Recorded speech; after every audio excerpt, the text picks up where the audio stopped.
Hey everyone, this is Ryan. And I'm Katie Jones. And today we have a very special guest on Is This Adulthood? As you know, on this podcast, we love to talk about topics relating to millennials in their 20s, as well as speak to guests that we're curious about. And I'm so excited to have Headmistress Shahrazad, who is an established professional dominatrix in the Toronto BDSM scene and has been for over 15 years and has actually won awards for her work, been on TV. You may have seen her around, and we're so excited to have the headmistress here with us on Is This Adulthood? So welcome. Hey, thank you for having me. It's a pleasure to be here. So Ryan, what are we talking about? Headmistress, what are we speaking about today? I know this is something that I, going into this podcast, don't know much about. Be very educational on a personal level. Yeah, so I know that this is something that our listeners have brought up before as a topic, and also something that I know we've talked about wanting to explore a little bit more. So I'm interested in learning more from the headmistress about the BDSM community and questions that people may have out there. So Shahrazad, I would love for you to start and explain a little bit more for people that may not know, what BDSM stands for and what that community is all about to start us off. Yeah, for sure. So most people may have encountered the word BDSM or even the word kink in mainstream media. Most recently, probably around discussions about the movie 50 Shades of Grey, which I really didn't like, and it doesn't actually provide an accurate description of what this kind of lifestyle is.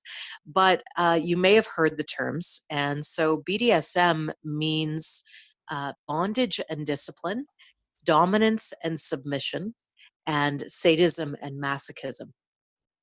And so there are a lot of things there that are contained under that one umbrella. And it's important to know that to be into BDSM, you don't have to be into everything. So there are a lot of people who think, oh, well, I don't really find it erotic to experience pain or to give pain, because that's the stereotype, right, about people into BDSM, is that they're into some really intense kinds of whippings and spankings and that kind of stuff. And some people are, but more so, what this kind of play is about is it's sensual and psychological control, or the combination of sensual and psychological control that really is a very potent fantasy for many people. And when you hear the word kink, some people talk about kink as though there's some kind of objective standard of who is kinky. And what I want to say is that kinky, as far as I define it, is creative sexuality. So anytime you're doing anything that's just kind of outside the norm of mainstream heterosexual lights off sex for the purposes of having babies, you are basically Yeah. engaging in something kinky. And something can be kinky to you and not necessarily kinky to somebody else, but that doesn't make it not kinky. So hopefully that gives you a little bit of an umbrella of what we're talking about here. It That's definitely does. very interesting. I want to pick up on something that you were talking about. You mentioned the lifestyle. And when I was kind of thinking about the BDSM community, I thought that would be more kind of what you decide to do. You are looking for sexual pleasure, but the word lifestyle, it makes me think of it's also adopted into your everyday behavior. Yeah. So it's actually a really interesting question, because BDSM plays different roles for different people in different contexts. For some people, BDSM is what they do, and for other people, BDSM is who they are. So it's the difference between an activity that you do in the bedroom because you find it erotic or enjoyable, and identifying as, for example, a dominant or a submissive or a switch, Mm-hmm. or an age player, or any one of the roles that one can take up within this community. There are some people for whom that forms a core part of their identity. And so it factors into the way that they live their life, more so than somebody who just is like, one weekend turns to their partner and says, hey, let's experiment with the handcuffs and the rope and see what happens. Because it's Yeah. kind of fun, right? And I feel like that's how maybe some people are introduced to the community as well. And one thing that I wanted to mention was, I had mentioned in the intro about how much experience you have in the community. One thing that I forgot to mention was that the fact that you actually founded, and now you're the owner and headmistress of the Ritual Chamber in Yeah. Toronto, and how Yeah. you've even led the first of its kind, first ever Hungarian BDSM conference, and you had attendees from all over the world. So I'm curious as to your journey that had led up to this point where you're a business owner, but touching on Katie's point, like if you don't mind sharing in your life, is this something that you're practicing outside of your business practice as well with intimate partners? Because, there's people out there, for example, that are registered massage therapists, and maybe the last thing they want to do when they get home is give their partner a massage because they did it all day, right? Yes, yes. No, that's absolutely a great point. So let's clarify at this point that there are a couple of different streams within which one can engage with BDSM. There is the lifestyle community, which is an alternative lifestyle community in which people who are kinky of all kinds of different, colors and stripes and descriptions and interests come together for socials, for parties, for workshops, for social engagements, just generally speaking, that revolve around kink. So much in the same way that any other specific interest group would get together to explore what it is that they enjoy doing. The lifestyle community is that way. And there are many people who date within the lifestyle community and have relationships within the lifestyle community with other people who are kinky. And that is one way that people enter into this community. Then the other way that people can interact with BDSM, sometimes for the first time, is through professional BDSM services. And so professional BDSM services are sort of the can look like many things, but typically the classic is the dominatrix who does charge for her professional services, and typically she is somebody who is skilled in a wide variety of different kinds of kink and being able to facilitate them in a safe and engaging way that is a really for many people is their gateway into these kinds of experiences, because sometimes it's hard to find people who know what they're doing. Yeah. Or who are willing to play and so on. And so for many people who really need or want strongly to explore this kind of play, it provides a safe space for them to do that. Then there are people who are professionals who are also lifestyle players. Yeah, so, and I do fall into that category. So I do have lifestyle dynamics and lifestyle relationships that are non-professional relationships, which do have a power dynamic. And they fulfill me very much. And I would say that the kind of work that I do as a dominatrix is very much focused on helping people to realize themselves, helping people to develop themselves, to learn about themselves, and so on. And I do that.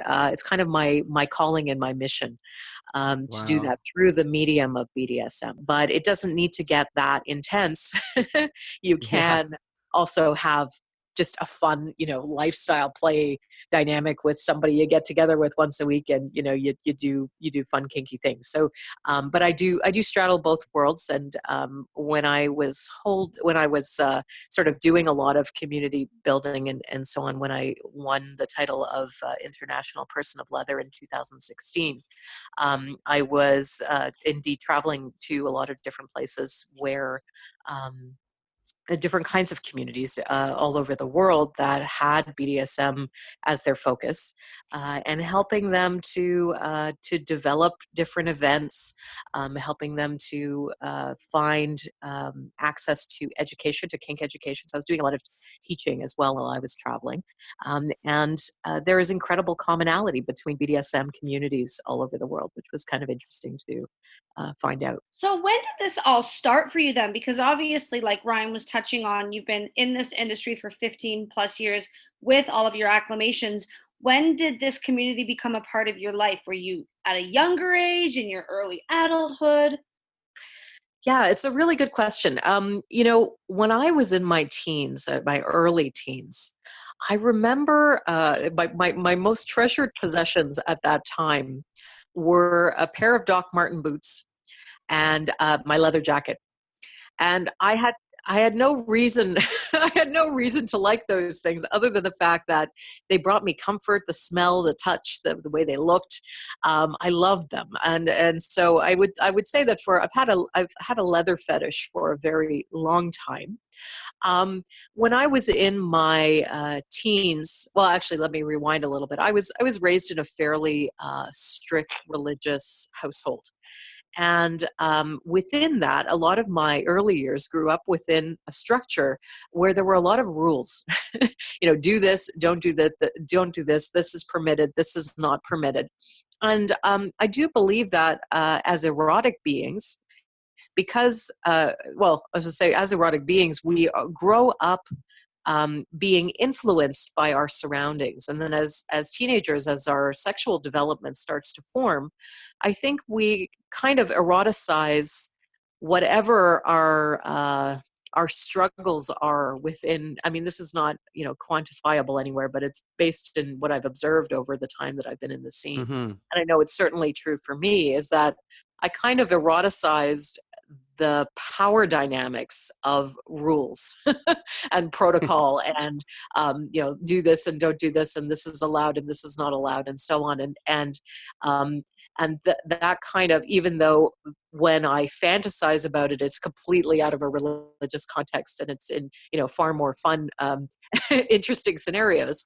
I think I grew up with that, and uh, it stuck with me.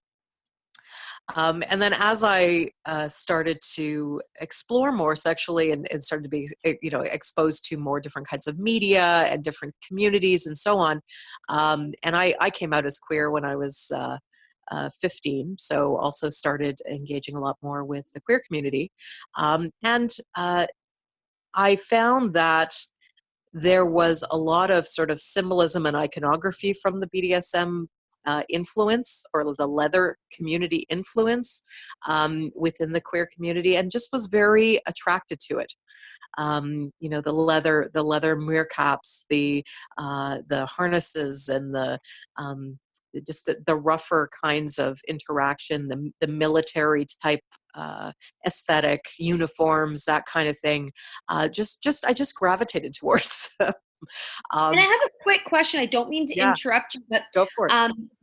having been raised in kind of a tighter ruled household, when Yeah. you started to realize that you were attracted to this kind of way of living and the dominance and the leather and the harnesses, did you fight that, or did you embrace it and just kind of explore it wholeheartedly?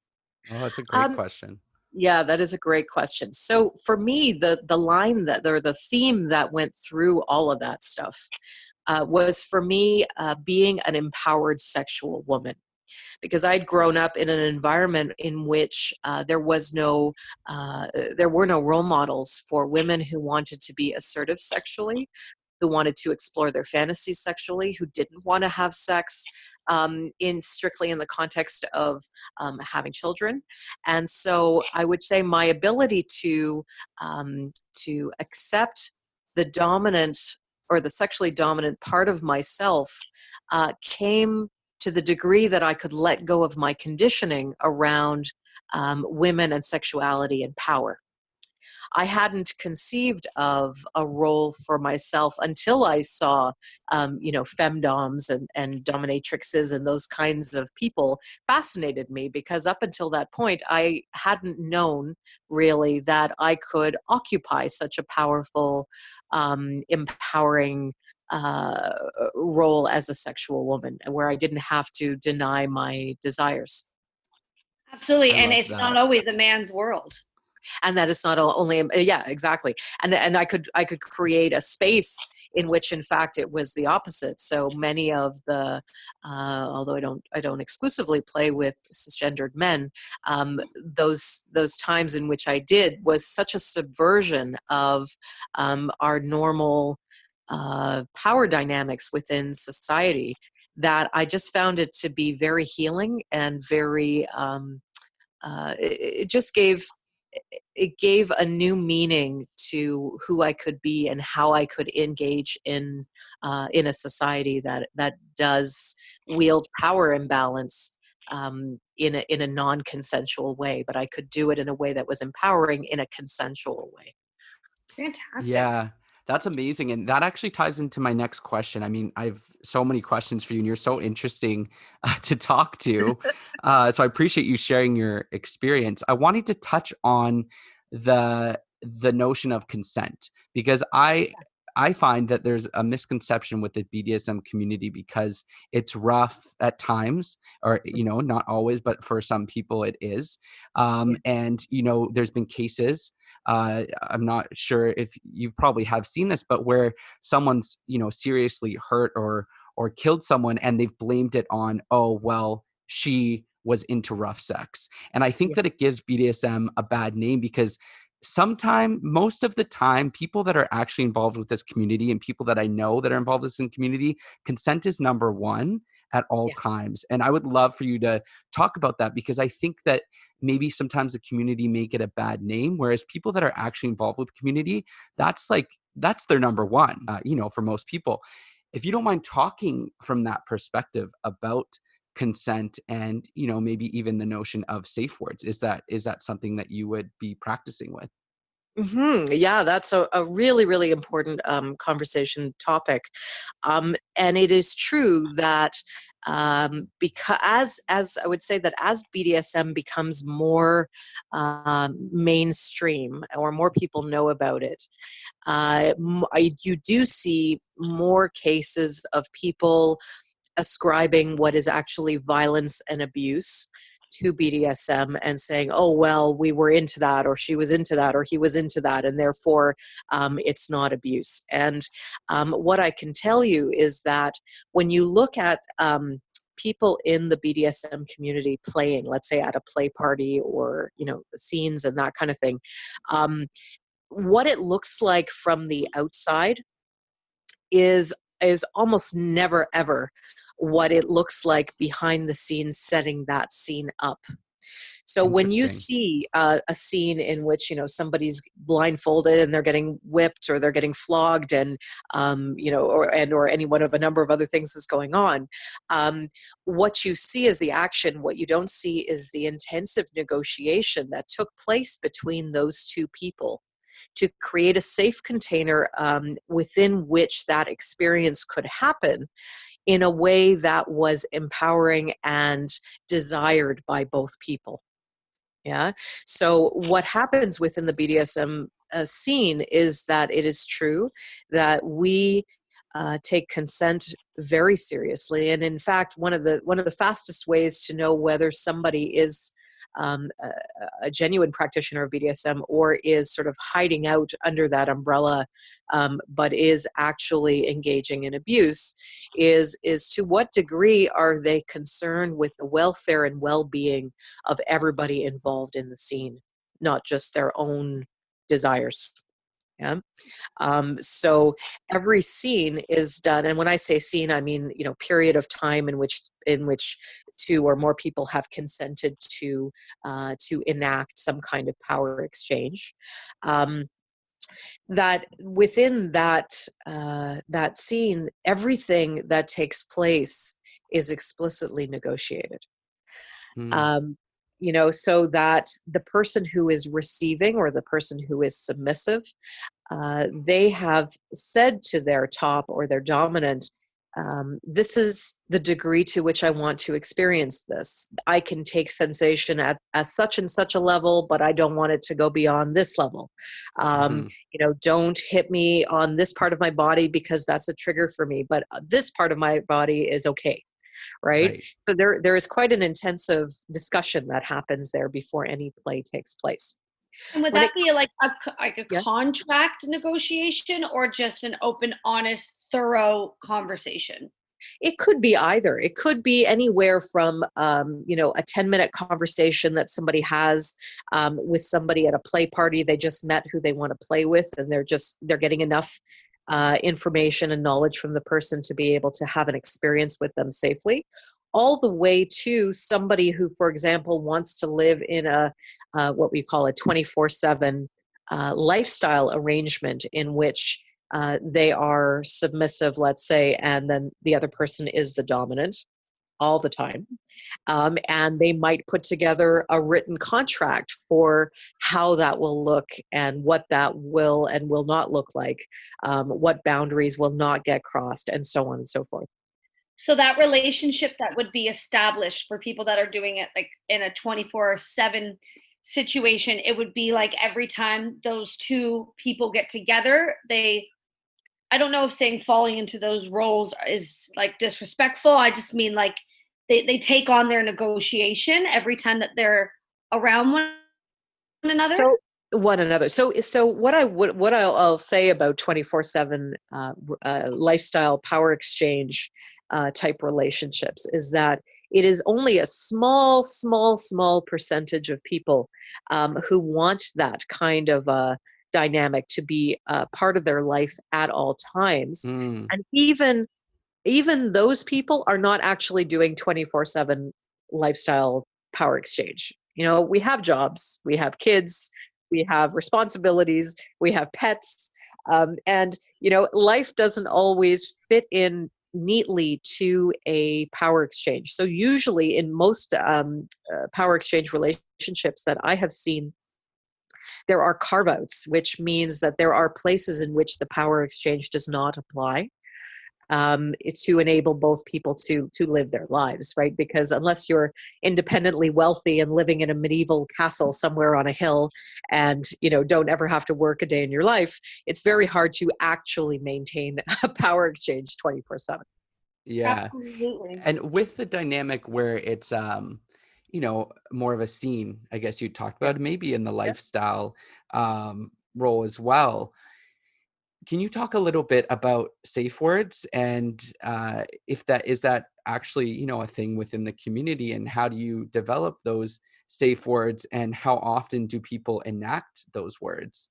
for sure, absolutely. Let's talk about safe words. So, um, when I teach people who are getting involved in the scene for the first time, or they're mentoring folks, it's really important to know, for a submissive and also for a dominant. So dominants can use safe words as well, that they have a way of opting out of the scene during the scene if it gets too intense, or if they've gone as far as they want to go that day, or if their body can't handle it anymore, or if they got emotionally triggered, or any one of a number of things, that they have a safe word to be able to stop the scene. And in that way, the bottom or the submissive is actually in control of what's going on.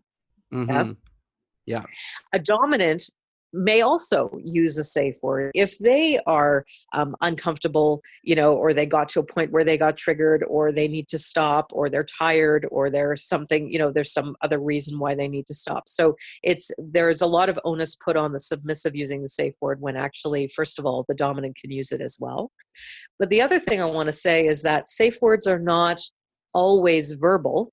So, for example, if you're well, let's talk about verbal safe words first. So verbal safe word, you want to use a word that is simple enough that you're going to remember it, but that is not a word that is going to come up in the in the scene itself. So some people, for example, like doing like a non-consent scene in which they want to yell, no, no, don't do that to me, no, no, but actually they really want it to happen. So it doesn't work in that context for no to be the safe word, because the top won't know whether they actually want to stop or whether they are just sort of role playing within the scene. So you want to pick a word that's completely unrelated. So, banana, pineapple, Swiffer, I don't know, pick a word that isn't likely to come up. If you're going to be doing any kind of play that involves restricting the person's ability to speak, then a nonverbal safe word, like, for example, having the person snap their fingers or having the person hold a set of keys and drop it if they need to stop, because keys are noisy and the top, even if there's music playing or it's at a party, the person will generally be able to hear it. Grunting 3 times through the gag or something like that in quick succession. So there are, interesting. yeah, you definitely want to set up a nonverbal safe word as well. And then I also want to say that just because when you start really actually playing intensively, the sub can go into a place called subspace, where they actually may be so altered that they kind of lose their ability to speak. They may become they're just, it's kind of like a pleasant trance state in which they may not necessarily remember to use their safe word. So a submissive not using a safe word is not an excuse for a dominant to take a scene way past the point of common sense. Yeah. You know what I mean? Right? Yeah. So a dominant can call the scene as well if they see that the submissive has gone quite far out and they're approaching what the submissive stated limits were, but the submissive hasn't safe worded yet. Does that make sense? Yeah, no, absolutely. I want to just ask a quick question. Obviously, you have a lot of experience working with a variety of different people over the years. Do you find that you see more couples entering, whether they've practiced in this community or they're new and want to explore, or do you find that it invites more single people? I would say that in the last, just strictly as a professional, in the last 3 years, I've definitely seen an influx of couples of all descriptions, and I've seen an influx of single women, Oh, which was never actually, for many, many, many years, that wasn't the case. And like now, I would say about 25% of my clients are single women, and so I don't know if it's becoming more culturally acceptable for women to actualize their desires in this way, which I'm really pleased. I'm actually really pleased about. I think it's wonderful, and yes, couples as well. So, and when we play with couples, it can take a lot of different. It can look a lot of different ways, we'll say. And my job as a professional with a couple is to facilitate what the couple wants to experience. So a lot of couples are afraid because they're like, oh my God, we're having this other person and they're coming in, and what are they going to do? And are they going to do something sexual? And is it going to go beyond our boundaries and so on? And so from my perspective as a Dom, what I want to know is, what roles do you guys want to play? And what role do you want me to play? How would you like me to facilitate the best kind of experience for you?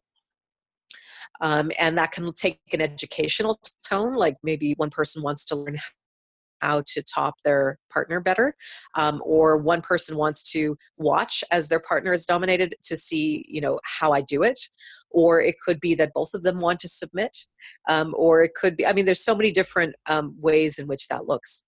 But it's really an honor to be invited into people's relationships in order to teach them and to facilitate these kinds of experiences. and when Okay. people are coming to your business, is that always whether they have experience or they're learning to learn?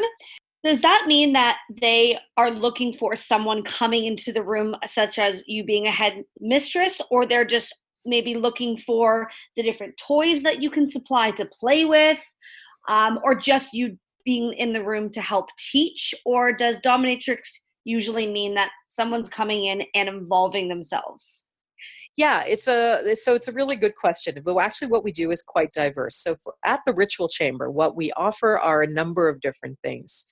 We offer rentals where people, like couples and so on, can rent the space and have access to all the theme rooms and most of the toys for their own personal play, and that is available to them for rent. They do not have to have one of us staff present there with them, although we will be there to give them a tour in the beginning. Then Okay. you can access my services as a kink educator and as a kink consultant, whereby a couple might come in and they say, okay, we want to learn how to do spanking properly. And I will take them through a private lesson, essentially, in how to do spanking. It might involve talking about it, it might involve demonstrating it, it might involve them practicing it. And then we also do professional sessions. So in a professional session is typically where I in co-creation with the submissive coming in, we all create a scene together in advance, and then I facilitate that scene during the time that we have together. And that is a classical BDSM scene of some sort. So we don't lean into the territory of what would be construed as mainstream sex, but we're exploring things like, for example, rope bondage or spanking or gags or mummification or bondage or, all kinds of different BDSM types of activities, sometimes role play, and so on. Awesome. And Ryan, I Um, know you're probably dying for a question, but I just want to ask one quick one, because you brought up theme rooms. So there's different rooms that would be of different themes, I guess. Yeah, so that's not something that's you're necessarily going to find everywhere in these kinds of establishments, but certainly in my own, I have found that I really like having kind of like a set that helps to transport me into another reality and helps to transport the person I'm playing with into another reality. So at the Ritual Chamber, we have a number of different theme rooms with specific kinds of furniture that allow you to actually have an immersive experience because your environment is supporting what it is that you're doing. It's supporting the fantasy exploration, right? So we have a Victorian parlor, we have a modern dungeon, we have a medical clinic, we have a small classroom, and we have a bondage bedroom. And so scenes can take place in any of those rooms. And actually, when you rent the space, you have access to all of the rooms for your private use. Because the rooms are not soundproof from each other, but it is a self-enclosed studio, so you can try them all if you want, or you might have a particular favorite. that's so cool. Yeah. My next question would be, how would couples approach it if there's one person that's into a certain kink? Like maybe even it could be choking or being tied up or something like that, but the other partner, it doesn't really get them off. It doesn't turn them on. But for the one partner, that could make a huge difference in the bedroom. What would you say to a couple like that? I see couples actually like that all the time. And it's super common. And what I would say is, we talk a lot about in society about people, couples who have different sex drives. We don't talk a lot about couples who have fundamentally different sexual interests and turn ons. Hmm. And so the first thing I want to say to that couple is that the idea that we are all supposed to be turned on by the same thing in order to have this sort of like most ideal romantic erotic engagement, that everybody has to find the same things arousing, is a myth. Sexual diversity and the diversity of things that people do find arousing is vast. And so if you can hold, first of all, that um, you and your partner are perfect exactly as you are, them with their desire for whatever it is, let's say choking, and you without a desire for choking, that doesn't make one of you wrong and the other of you right. Mm-hmm. And once you've acknowledged that difference, you're in a position to be, for the person who is not into the thing, to be able to say, is this something that I want to engage in for my partner because it gives them pleasure? Or is this something that I don't know how to do properly and scares me because I don't want to hurt them? Or is this something that I fundamentally can't get my head around, would make me feel like a terrible person if I did it, and I don't want to do it? Yeah. Yeah. So you're going to find people anywhere on that spectrum. So if the person is willing to do it for their partner, knowing that it turns them on, and maybe getting off on the fact that they can give their partner pleasure in that way, that's obviously the best case scenario. Next best scenario is, even though the person doesn't really find it to be a turn on, that they can engage with it, every now and again, even if it doesn't turn them on or they don't find anything within it that they find exciting. Then there are the people who are afraid to do it because they don't know how to do it. I think your fear is very, very well placed, because it is true that a lot of the things that we do within BDSM can be very dangerous if the person does not know how to do those things in a way that perhaps hurts but doesn't harm the person. Mm-hmm. Uh, that's not what we're aiming for. And so for those people, I would say seek out education. Find somebody who can show you how to do those things safely. That's why a huge amount of my practice is actually education with couples, because many, many people are in that scenario. For the people who cannot get their heads around it, either because it's a trigger for them, or they just they find it distasteful, or they find it to be something that they don't want to do, it's important for you to also respect your own boundary around it. Because if you feel that strongly about not doing it, crossing that boundary is actually dishonoring yourself. Yeah. But Mm-hmm. in doing so, you want to honor that's a hard limit for you. But in doing that, you also want to recognize that it is a desire for your partner.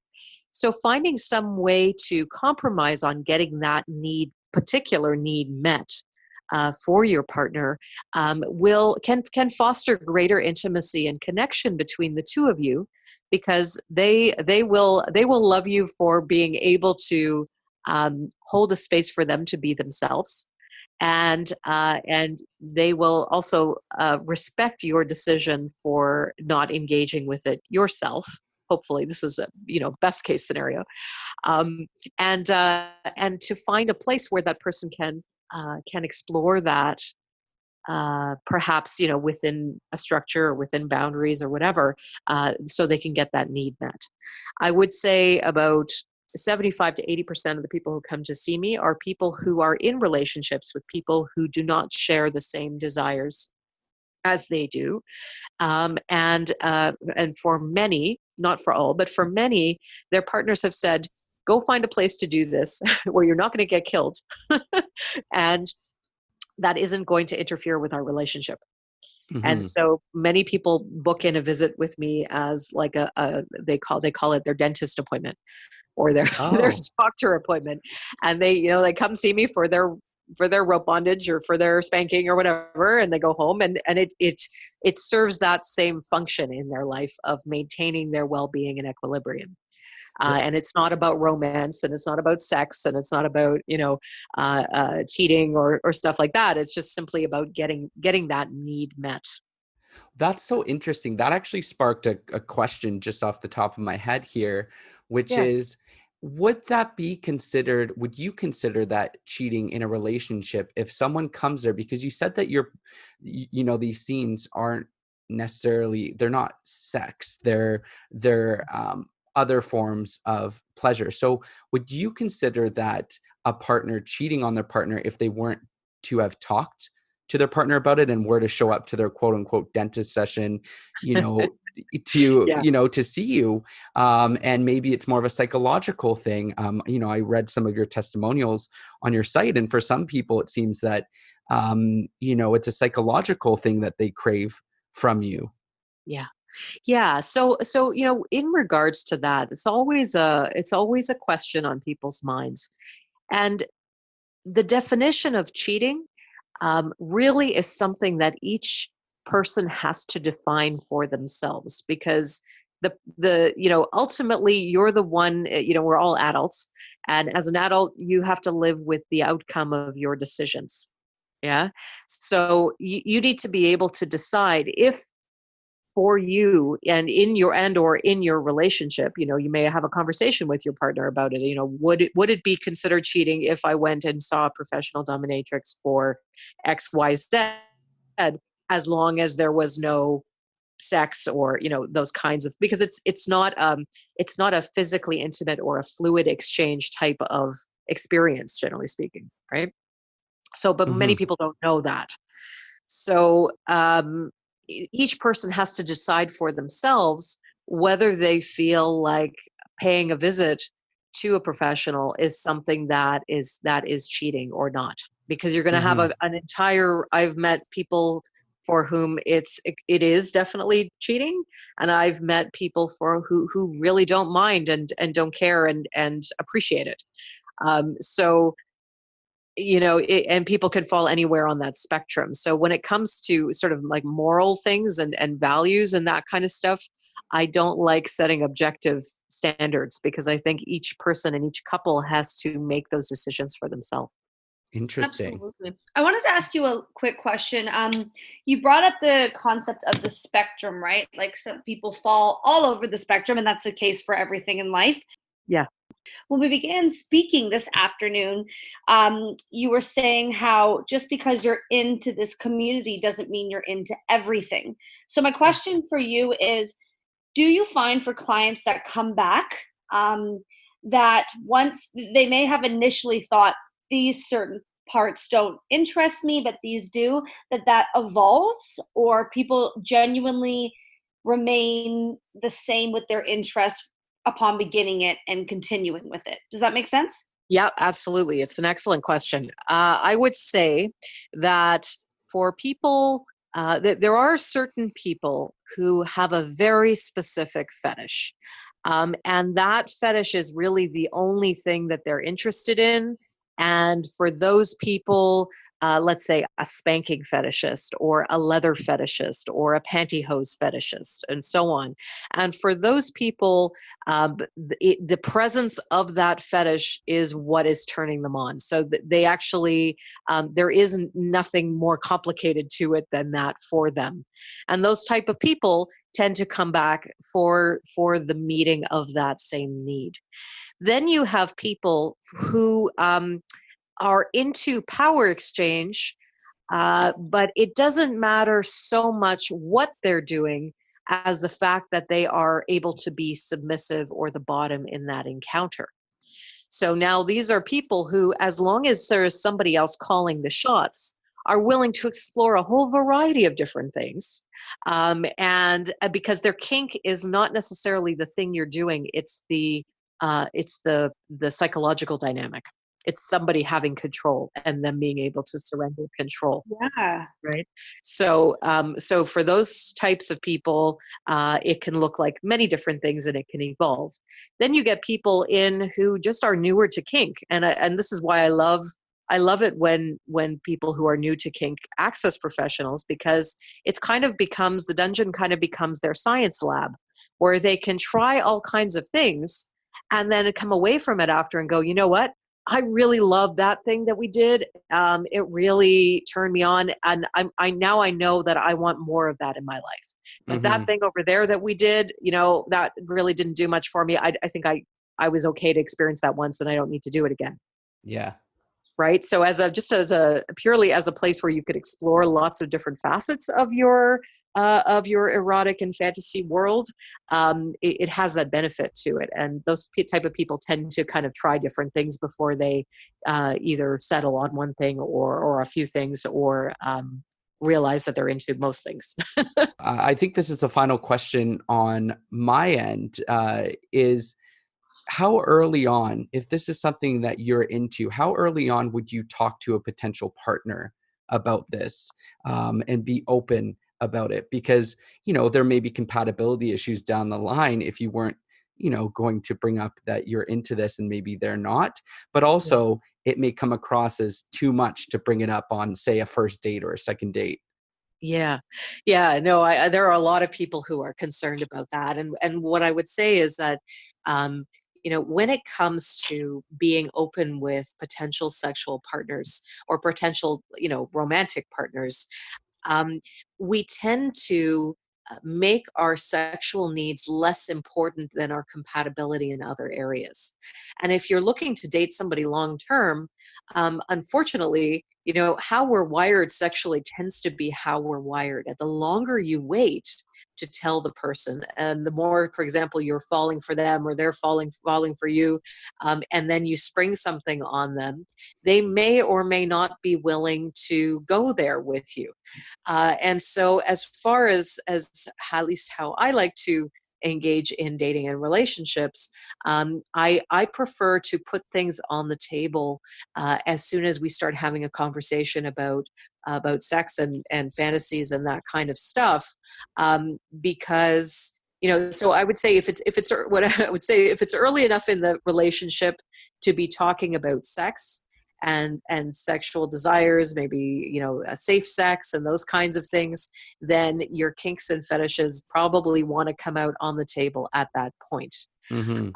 And if the person can't handle it, or isn't willing to, it's better to know that. Personally, I think it's better to know that at the start of a relationship than 6 months down the line when I'm very invested in that person. Right. Yeah, so maybe not the first date, but maybe the third. Yeah, as I think, for some people like talking about sex at the outset. Some people takes them a little while to talk about sex, and wherever that is on the spectrum for you, that's totally fine. But if you're starting to talk about sex and sexual proclivities, you want your actual fantasies, as much as possible, as much as you feel safe doing, to factor into the conversation. And yeah, that sometimes means rejection, or that sometimes means that the other person may not know how to handle that information, but you will feel better having been true to yourself. Because Oh, yeah. I meet a lot of people who have been married for 15 and 20 and 30 and 40 years, who chose 40 years, let's say, down the road to tell their wives, they have kids and grandkids, that this is what they're into. And I can tell you it's much more difficult at that point. Yeah, it's like teaching a dog new tricks, I guess you could say. Yeah. And inevitably there's some kind of response like, well, you're not the person I married, or why did you Wow. wait so long to tell me? Or, so it can feel at that point kind of like you've been holding a secret back from your partner, Yeah. which is really great for promoting intimacy and honesty within the relationship. Wow. I guess to wrap things up, do you have any, myths that you would like to Debunk?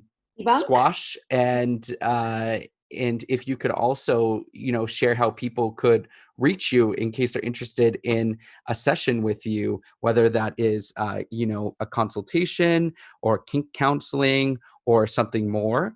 If you can go into that as well, that'd be awesome. Yes, absolutely. So let me debunk one myth, which is that all dominatrixes are cruel and bitchy and cold, or that you have to be one of those things in order to be a dominant. And what I want to say to you is that there are as many different styles of being a dominant as there are people in this world.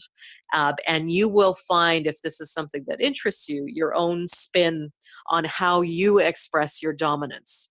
Similarly, there is not one way of being a submissive. There are as many different ways of being submissive as there are people in the world, and you will find your particular way of expressing your submission that is true to who you are and your own individuality. So don't let anybody tell you that there is one way to do BDSM, one way in which it looks, one proper way. You will encounter people like that in the community, and what I would say to you is please do not give it heart, because it is simply not true. And if people want to get a hold of me, I'd be very happy to hear from you. My website is www.theritualchamber.ca. And all of our services are detailed on the website. I am the person that answers the email, so if you write in using our contact form, I will be the person who answers you. And feel free to mention that you heard me on the podcast. Fantastic. Well, thank you so much. This has been very educational, and it was a pleasure to talk to you. It's a pleasure to talk to you guys too. I really appreciate it when people are looking to gain more knowledge about BDSM. Yes, and thank you for sharing in such an open and non-judgmental way. We really appreciate that. As always, if our listeners want to reach out to us, we're available on Instagram at Is This Adulthood, as well as at ITA_podcast on Twitter. My Instagram is at Ryan Durgy. My Instagram is KTEE Jones, and my Twitter is 01Katie Jones. And would you like to share your social media handle? Absolutely. So you can find me on Instagram. The handle is The Alchemical Seductress. And on Twitter at Shahrazad, SHAHRAZAD,